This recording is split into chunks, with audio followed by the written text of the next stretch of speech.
Uh, Hello, Uma. Yes, I can hear. This is Sairam from IT. Yes. Any speak? Who is going to present here? Any speaker or there or only students? I think there will be only tutorial sessions. I think the same person will be.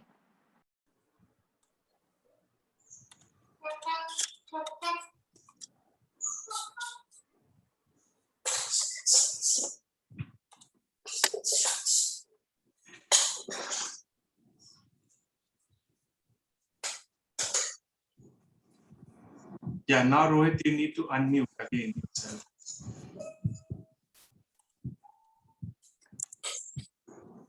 Hi, Ridesh. Hi, Sunil. I think Sanjoy is already here. Yeah, Sanjay Da is here, and we are just. And Rohit has been made as co-host. Rohit is unmuted, like you know. So sorry. he should be, he should be able to unmute right now because he is a co-host now. Let me ask. That will work. Yeah, is it working now? Yeah, we can hear you. Yeah. Yeah, I was not able to do it before. I was not able to. Yeah, no problem. Yeah, because earlier it was not made co-host, so it's okay now. So I'll try to share my screen and let's. Yeah.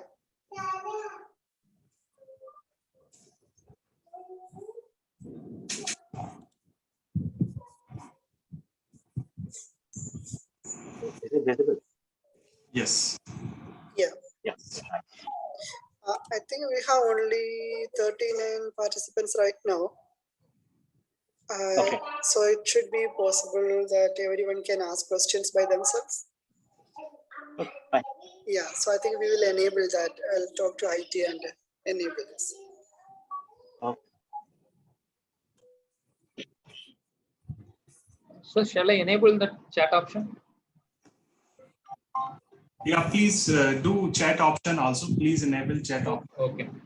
So that if someone wants to write, they can write also. We will pass. But if anyone wants, you can ask directly. So thank you for joining and conducting this tutorial session. We welcome you. And I think we are already on 3 o'clock is already there. So maybe we can start now. I request tutorial sheet is already being shared with all the participants. Everyone has the tutorial sheet. So how should we do? We should start with the participant. If they have any question in those tutorial sheet, we will go by that, or we will discuss one by one problem. Okay, now everyone can unmute themselves. Okay, so whenever there is a question from the participant, they can directly ask. So my suggestion will be that later Rohit displays the some of the answers which have been asked, okay, in the assignment, and then based on that, or if they have some extra questions, they can ask. Yeah, sure. So that we can just tell the person. Yes. Sure. Yeah. Okay then. I think then you can start. Okay then. Maybe I will go through the assignment in a shuffled order.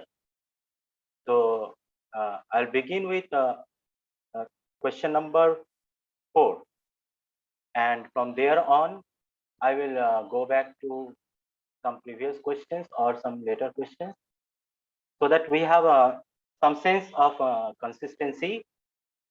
So to begin with question number 4, if I think my screen is visible. Yeah, if we can have a look at the question itself, it is asking that let's define two operators, P and Q, and they satisfy a relation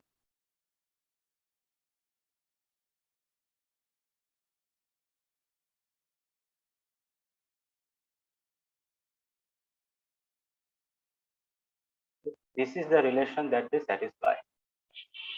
And we have to show that the Hamiltonian of quantum harmonic oscillator obeys the following law equation.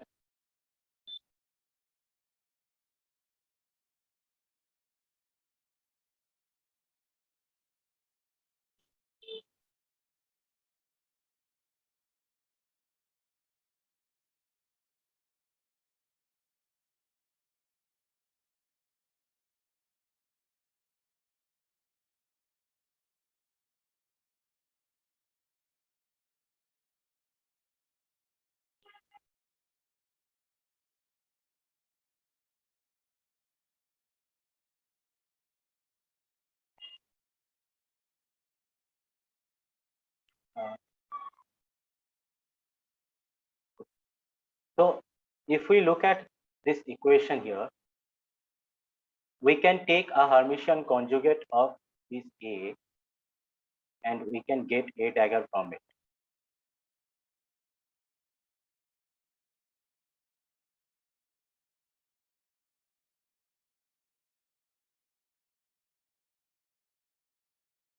And if we take this equation and this equation and we try to solve for Q and P, we get the expressions for both Q and P in terms of A and A dagger, and that would be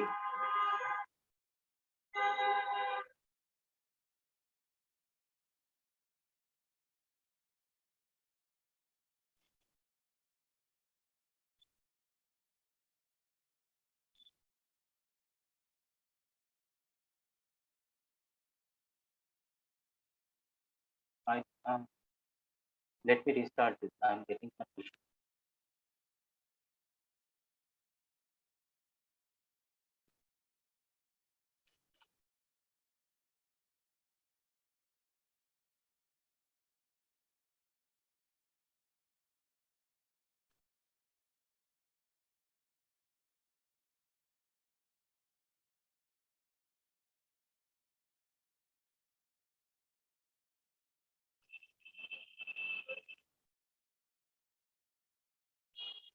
Yeah, now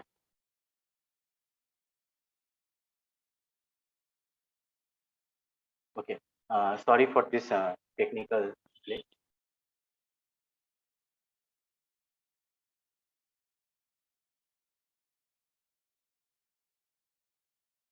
I think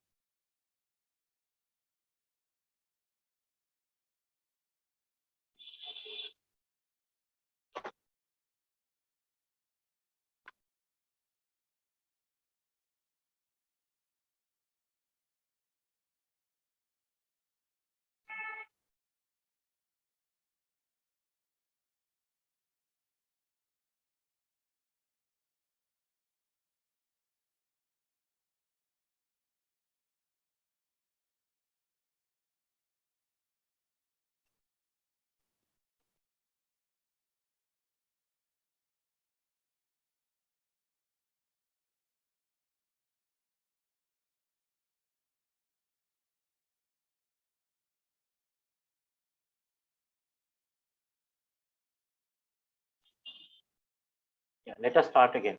Sorry for that thing. So where we were with the definitions that were given to us, that A is given by this,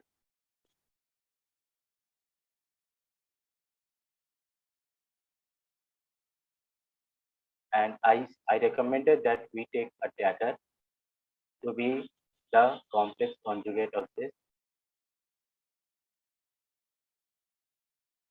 Now, if we use A and A dagger to solve for Q and P, then we get Q as I think Rohit, Yeah. people can work it out. This will be a trivial problem. Since already the 15 minutes are almost over, maybe Yeah. go for the conceptual one. Okay. That, if- I think it takes time. Yeah. So if you express Q and P in this form, then one can calculate Q square, which is nothing but square of this term.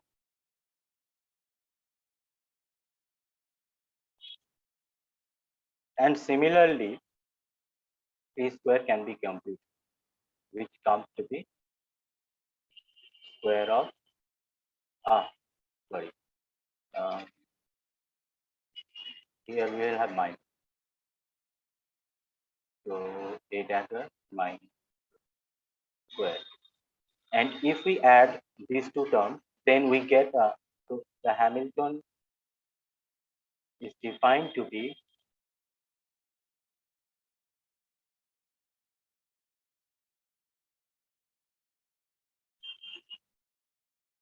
if this and this are fed into this equation, then we can get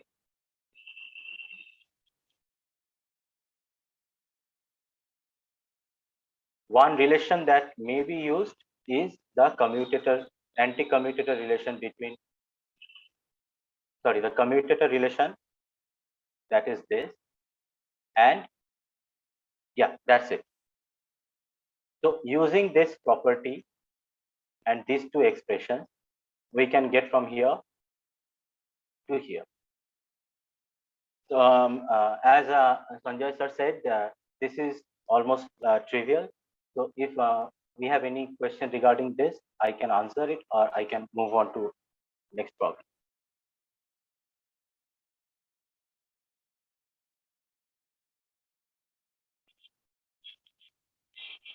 Okay, are there any questions? No, No questions. Let's move. Okay, right, fine. So the conceptual thing that I want particularly to talk about is something called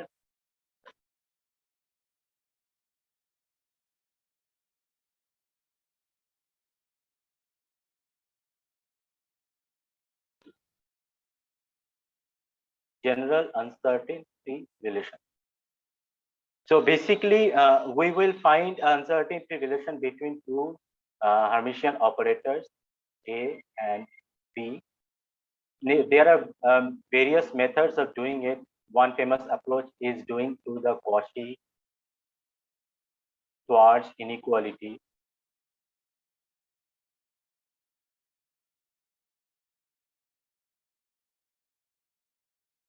And another one is another interesting method that I will be discussing here. So this is in context to question number 6. So basically, why we are doing it is that to prove that Gaussian wave function satisfies minimum uncertainty principle, we can take two approaches. One is the brute force approach,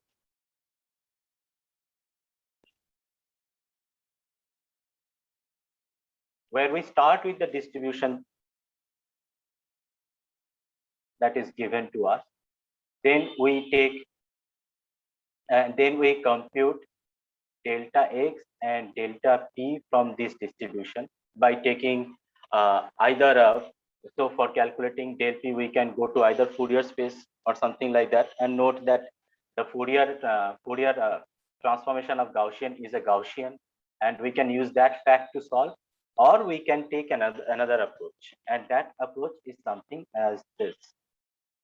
So before beginning to talk about that approach, let us start with the general uncertainty principle, which is this. So there are two operators, A and B. These two are Hermitian operators.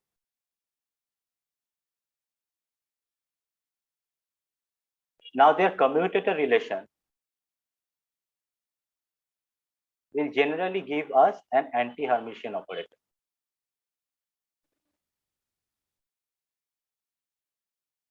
Which can be written as this, where C is a Hermitian operator again.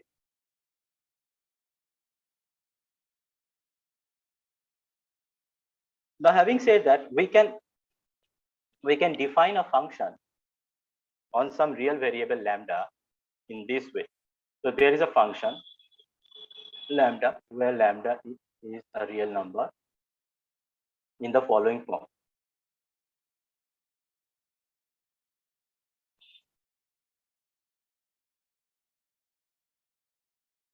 If I miss some hat on top of operators, kindly pardon, they are still meant to be operators. The angular brackets, this mean for expectation value. So if we expand this out, what do we get? We get this.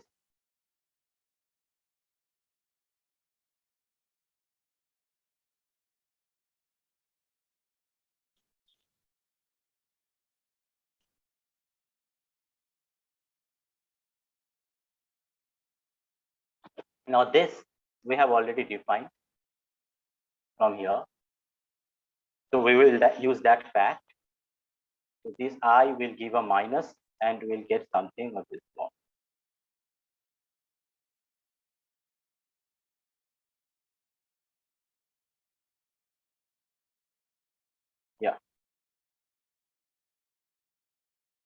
Now, since all of these are expectation values, so I can take them out and I get a relation of this form.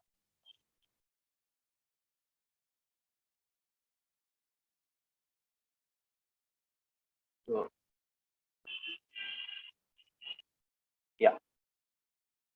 Once we get a relationship of this form, what we can do, we can try to analyze this function, and that will set us some bound on the kind of the square. So one such method is completing this square.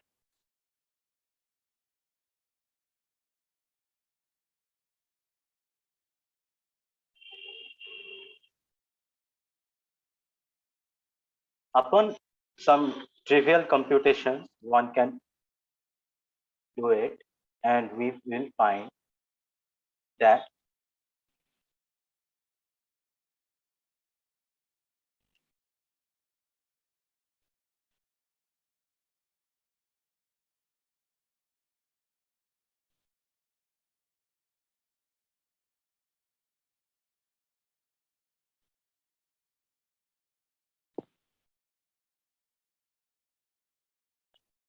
this is the expression that we get in a square. Now, why did we complete the square? Because this square evidently means that it is a positive semi-definite quantity. So we can just replace this equality with an inequality of this form.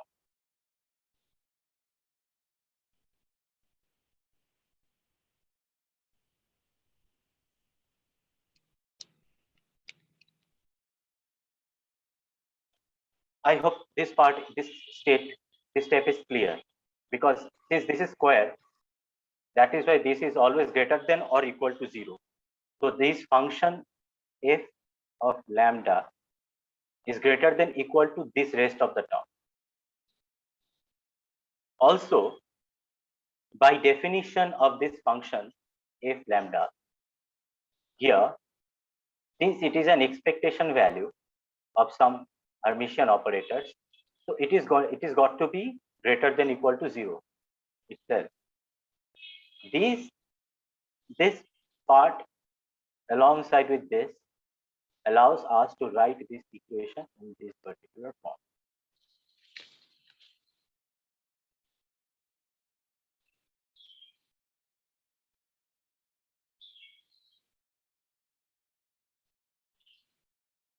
Now we have just to make some simple substitution. So this is substituted by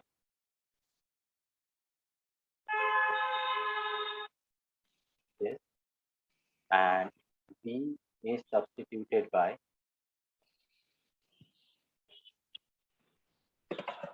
once we do these two substitutions and feed that back into this equation. Also, if you notice, this is also CS inequality of one form. So also we have derived CS inequality in some sense. Now, when we add these two, we get a relation of this form.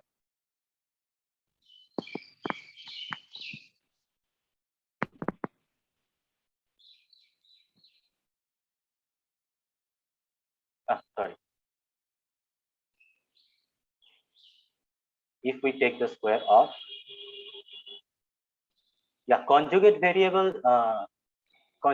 is, suppose you have a complex variable of this form, z equal to x I y. Then complex conjugate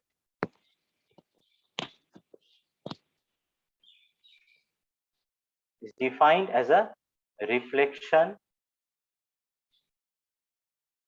onto the real line, which gives you complex conjugate to be this. So z bar is a complex conjugate of z, something like that. So once we take the squares of, we get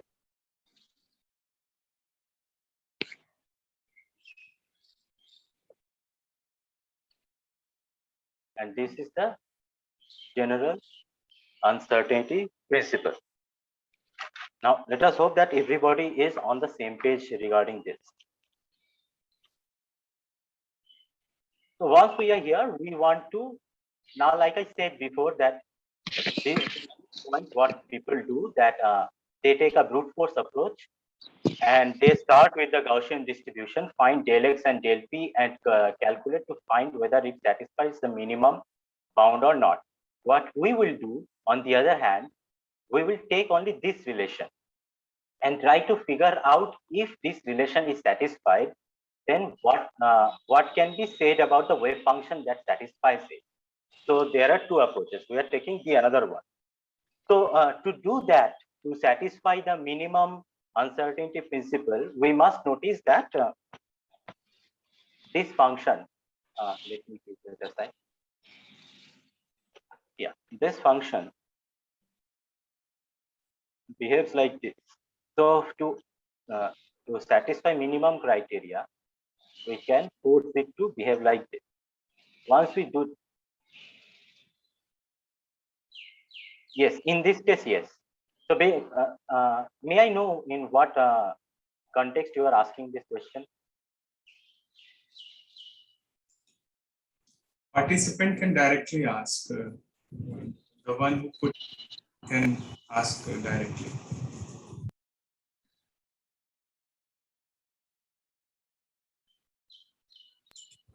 I think he's satisfied, Rajkumar. So let's. Okay. Yeah, in case I miss any of the messages, please let me know. Yeah, sure. So, yeah, where was I? Yeah. So, if of lambda, we were considering the minimum value. So, remember that we defined it to be this way. So, if f of lambda is going to be 0, then since it is an expectation value, that is, it is an integration over psi star and psi, we can take one of the equations and so we can write something of this form. This implies that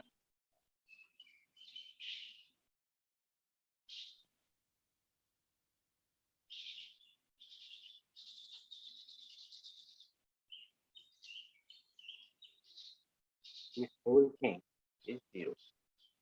This is implied from this. So basically, we find psi, which satisfies this condition. So one of the ways of doing it is consider. So there is nothing to consider actually.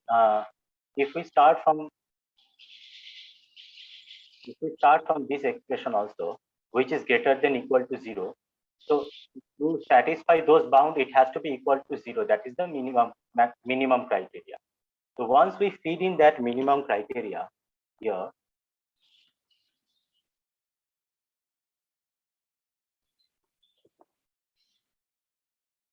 then this gives me this particular relation. Now we are in a position to talk about A and B. So let us consider del A to be this and del B to be del of B.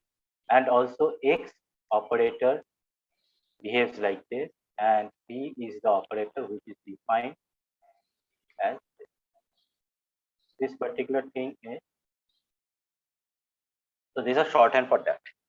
So once we have it in this form, we can feed in this knowledge to this particular equation.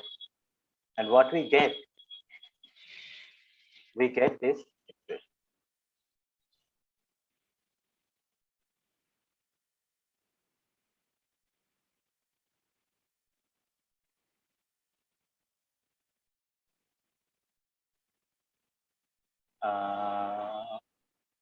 Yeah, I forgot to mention.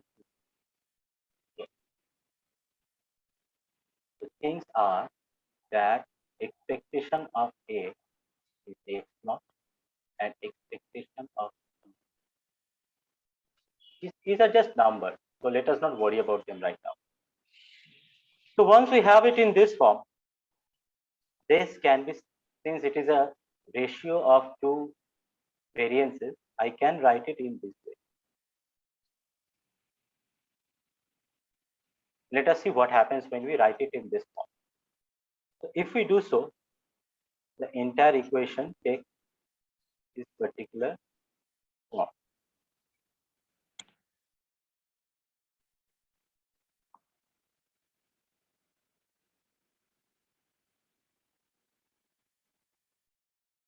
Now, if you see, we are closing in with our goal of finding psi. So if you multiply this psi, so basically what you get is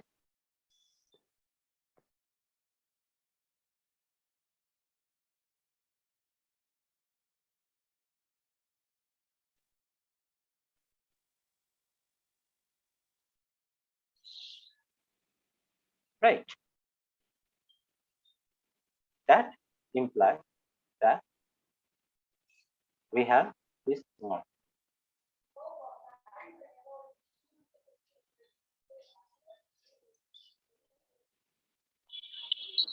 It might be possible that I might have made some mistake in plus minus. In that case, I would ask you to verify it yourself. This is the form. Now, if you look at it, if you integrate this out, on this side, we get something of the form log of x. And on this side, we have just some constant and some functions of x, which will give us psi of this particular form. Some factor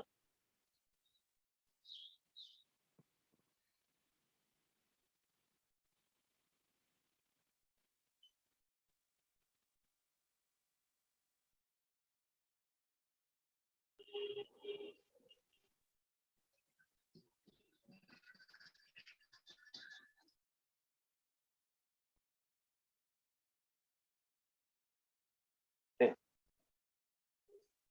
On finding a suitable normalization condition, you will see that from this we get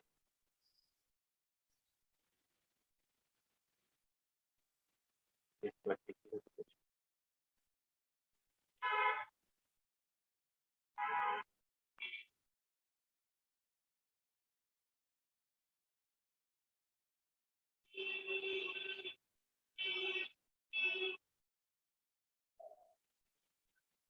So for in the problem, I guess we have x0 equals to 0,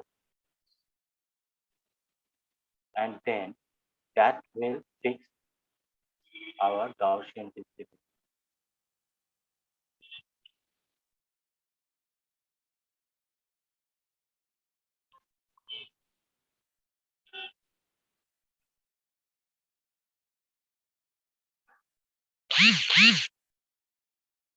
Yeah, I think this does the job. Rohit, So, may I? sir, Yeah, Yeah. it's good. I think this is question number 6. So if any participant wants to ask, they can directly also ask. There's some question already being answered in chat. okay. Okay, if not, then maybe I request, maybe we can go on problem number 1, this double spiral, if you can discuss 0 point. Yeah, sure. So actually, okay, let me begin.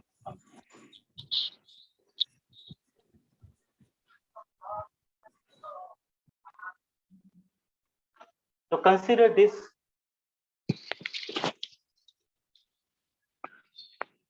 square double well potential. This potential function can be solved for certain boundary conditions, and the boundary conditions are quite interesting. So if we look at this side, let us call it 1. Let us call this medium 2, 3, 4, and 5. Actually, if you notice, it depends on the total energy E of the system.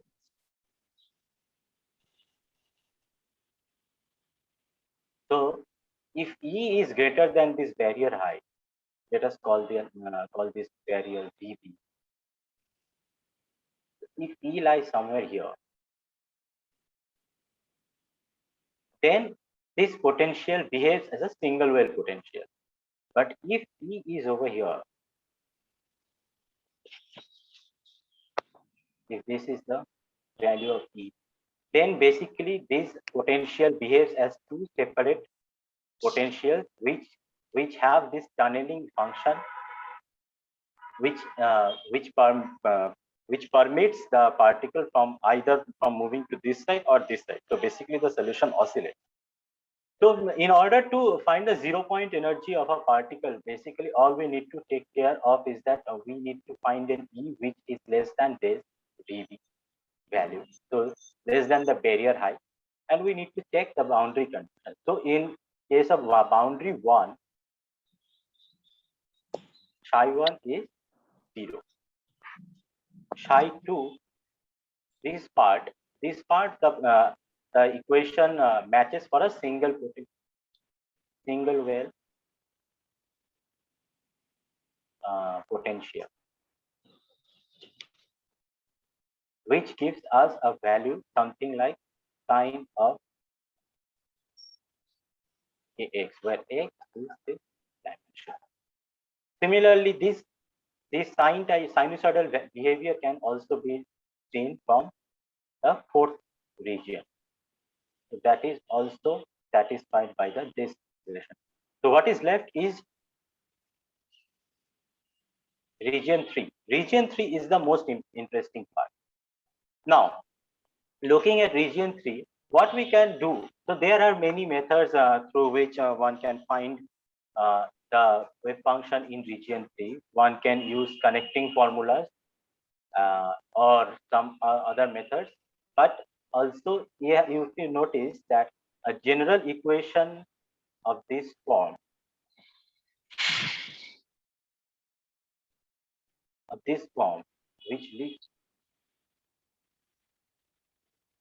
which leads to having either Gauss or sinh kind of function that can represent the tunneling wave function in this region.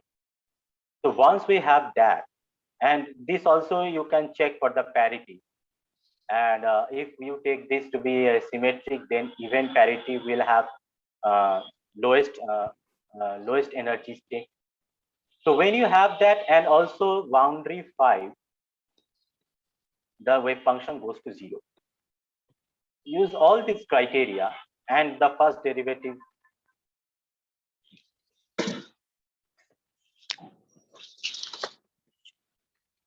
relation. These are also boundary conditions.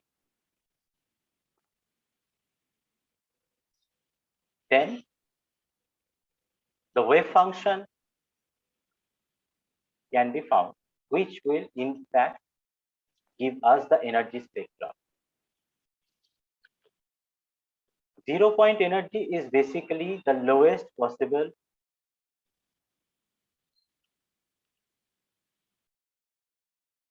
energy state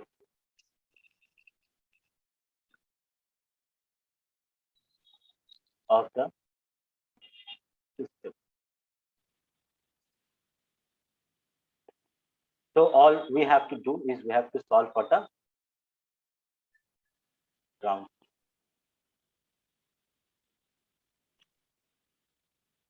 This is a very, in a way, a very standard problem which can be found in any quantum mechanical book.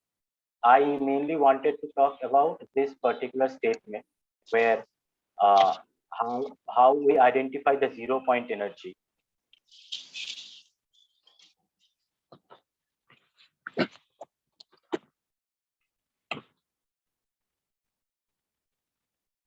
And also as a hint, I have given the different regions and how to connect them to the wave function.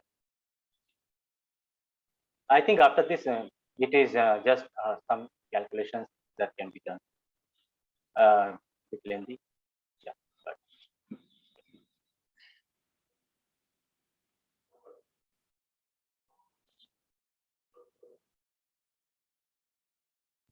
Okay, thank you, Rohit.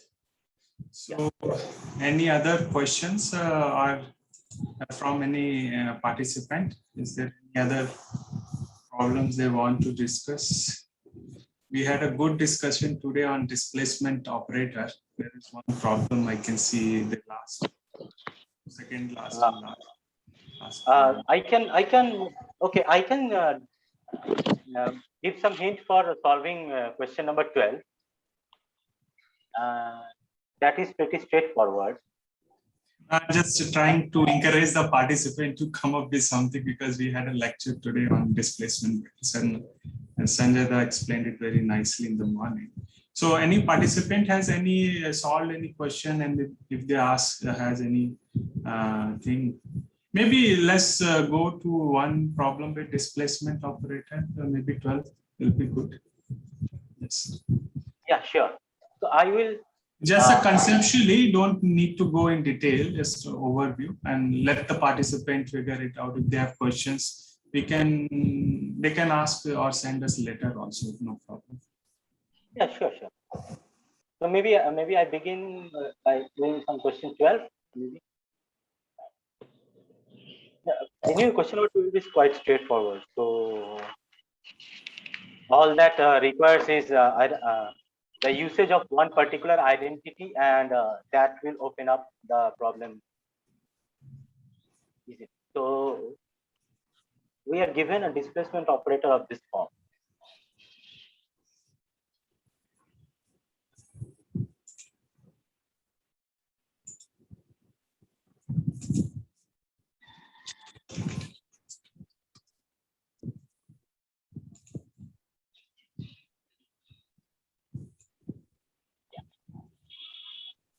Let us notice this following identity.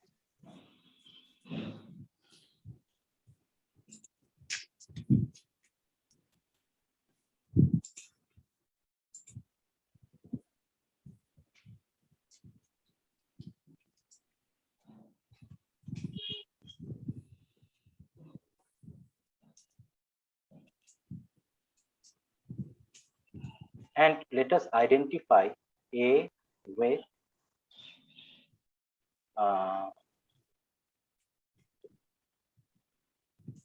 and B with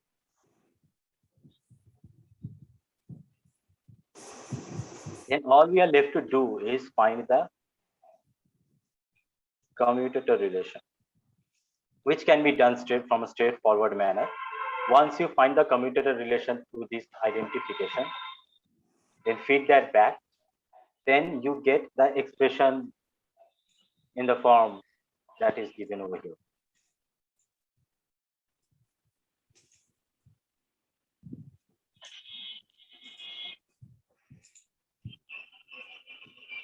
Yeah, obviously it has to be operated on a state.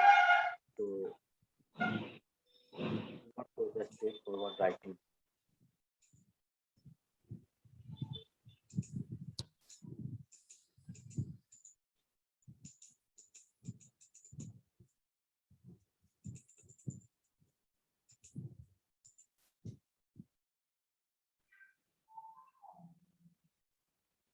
I think that helps.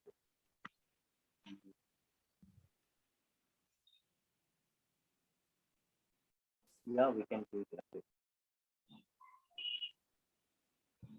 Is that clear, or I need further elaboration on? Let's see if there is any question from participant on this. Yeah, sure. Okay, so someone is asking related to question number 7. We will go on question number 7, but let's first see. There is any question on this problem? Okay, if not, then there is one participant who asked if you can provide some kind of a hint for question number 7. Question number 7. Okay, let us consider the radiation field. Okay, nice. So let's talk about question number 7.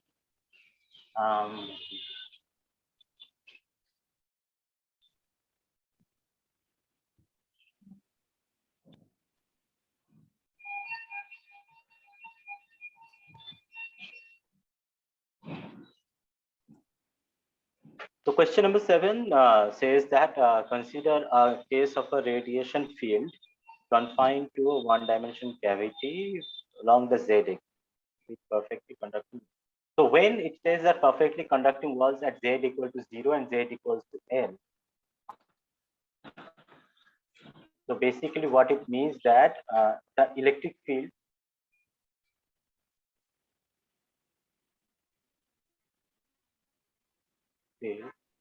will vanish at the boundary.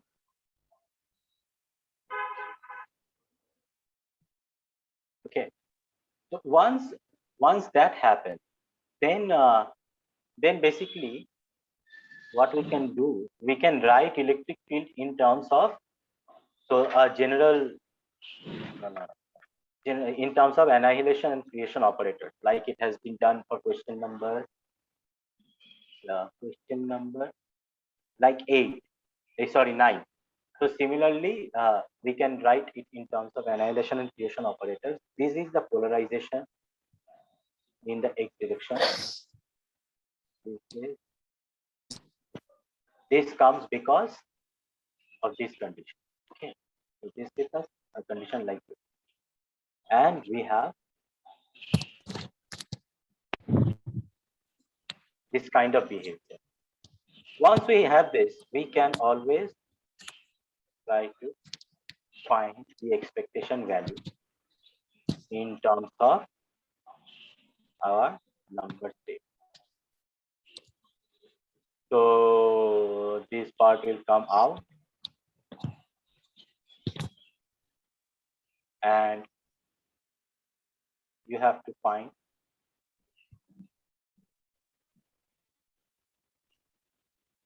this particular expression. You can see that this goes 0. This is quite trivial because a dagger will actually create a state which will be n+1 or something. Then if you take a orthogonal projection with n, you get 0, and similarly the annihilation will take it to n-1 and n-1 and n will give you 0. Similarly, we can find this particular expression as well. So for that, you square this entire term.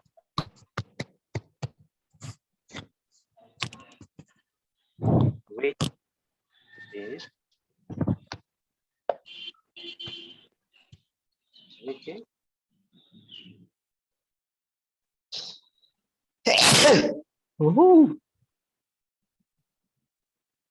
let's see.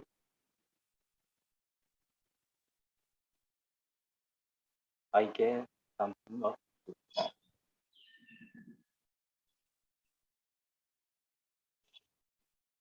Plus sign means anti-commutative. Once you have in this form, if you expand it out, then something of this expression will be left.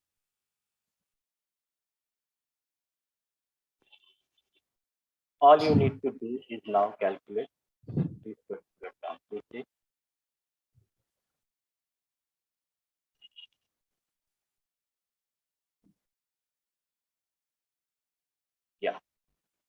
so you have this expectation value square, and you have squared expectation value.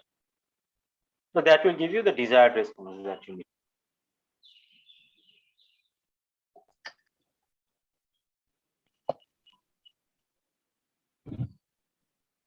So any questions regarding this? Yeah, and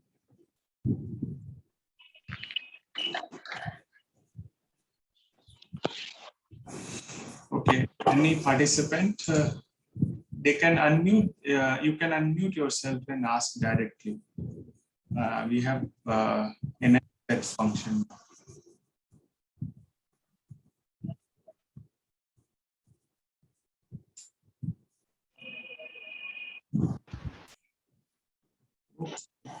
Looks like either everybody has solved every problem or they haven't solved any problem.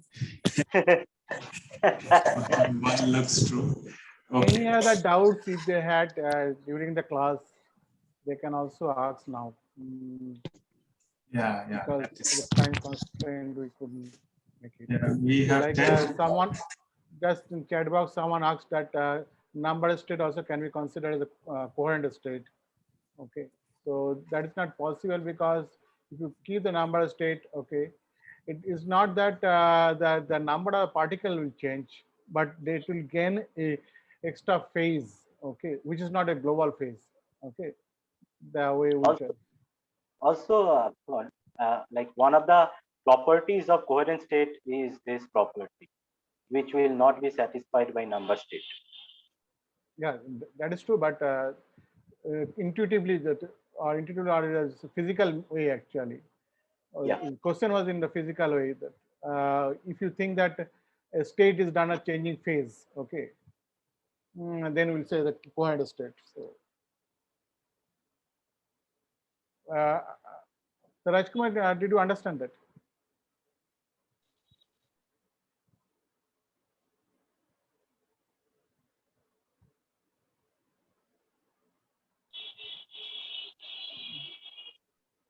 Not yet. So maybe you can unmute and ask the question. What is your doubt?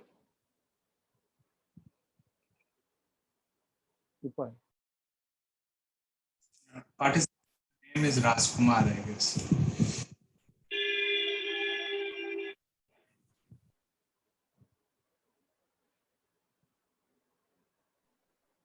Hello, am I audible?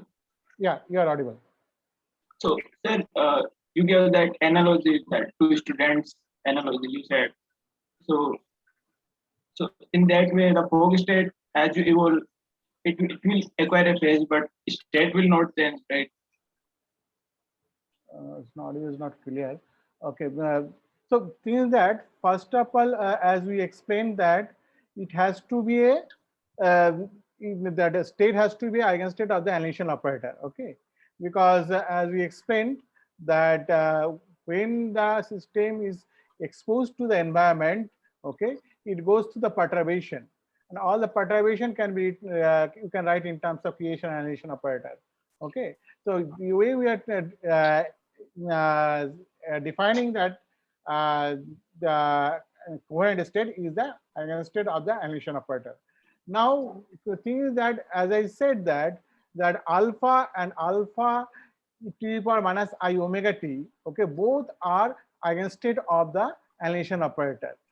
If you compare these alpha e to the power minus alpha, sorry, minus alpha e to the power I omega t, if you compare these two states, okay, these two states are same state, okay, because this global phase, whatever you see, okay, as you understand from the Dirac notation, okay, so this is merely just a phase acquired by a system, okay, which actually don't have a physical meaning, okay, unless, okay, so that's why we say that alpha is still the is a as alpha after time t. Okay, but if you keep the number state, what would happen? Number state evolve, and you will get e to the power I n h cross omega over the number state, isn't it? So this extra phase is not a. This depends upon that n.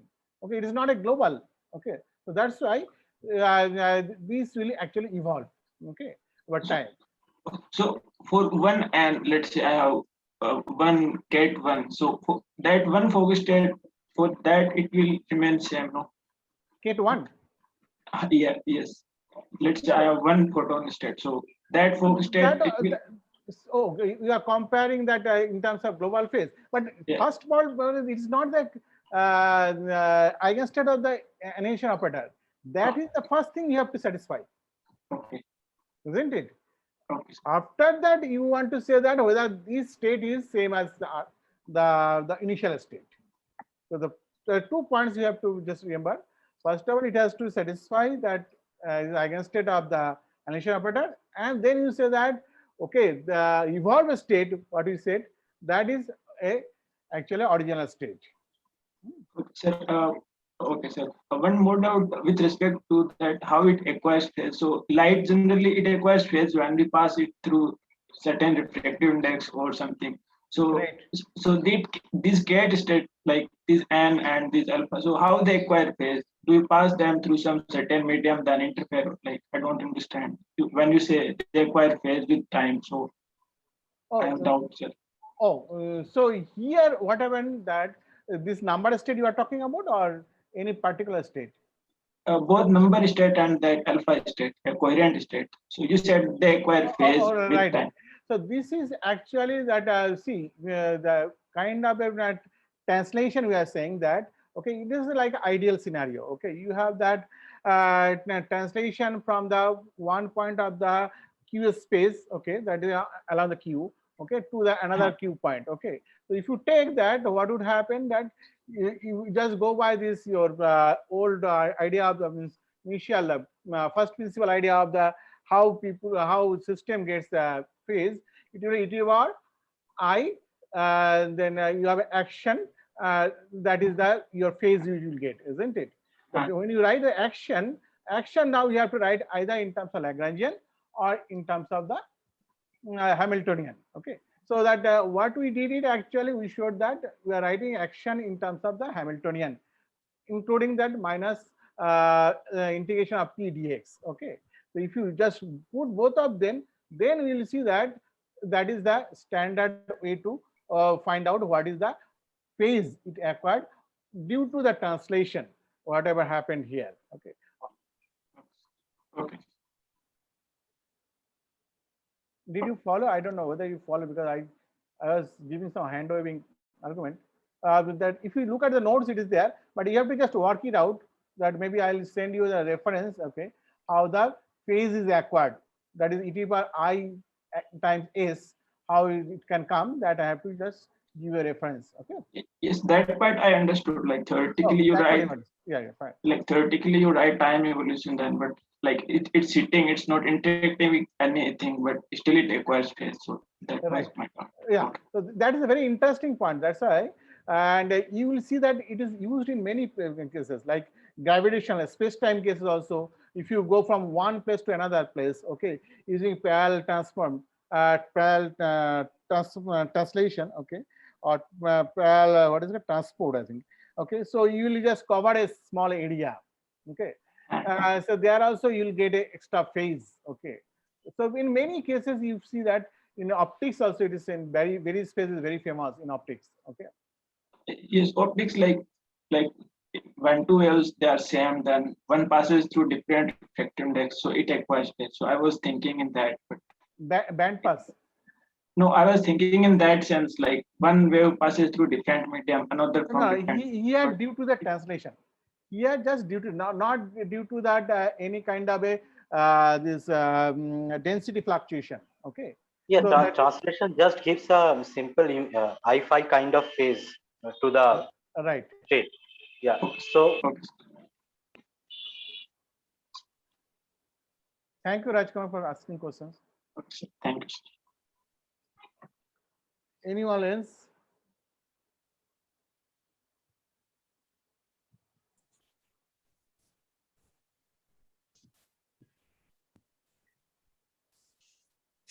I think next class onward we will actually show the solutions. That is better. Or I can share the solutions. Maybe then we can more discuss on some questions. Right. I think we should also ask participants if they can go through at least student, if possible, they can go through and note down before coming to tutorial the questions, so that. Right. That will be. So that's why I asked them actually to send the question at least 10 hours back if they have, so we can discuss. But I didn't get any response. Maybe it's the first one. Maybe they pick up. So next class or not, actually, you can send your questions to the mail, or in that you have that feedback one. So in the feedback you can just send your question also, and which will be shared by others. I think that that will be a much better approach. Right. So I think since there's not further questions, then I think I thank Rohit for conducting this tutorial session. Thank you. It was clear. Your writing is coming very clear. I think at least on my screen, I can see everything. So this is very good. And also Sanjayda for being there and helping. Thank you. questions, pleasure. answers, and all the other participants, those who joined. And with this, I'm closing today's tutorial session. I hope to see you in the next lecture class. And thank you very much. And if you, as Sanjata suggested, if you have questions, please do write us. We'll try to answer them. Yes, thank you all. Please take care and bye for now. Thank you everyone.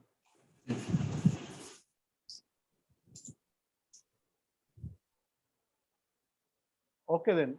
Yeah, I hope that next time there will be more questions from the participants. In that way, we can actually discuss more general stuff. Maybe at least the solutions we can share them, and because then if they have questions, they can on the solution they can ask Yes. it. Instead of that, if Yes. you grab it, okay, what would happen that it takes time. Yeah. Okay. Okay. Thanks.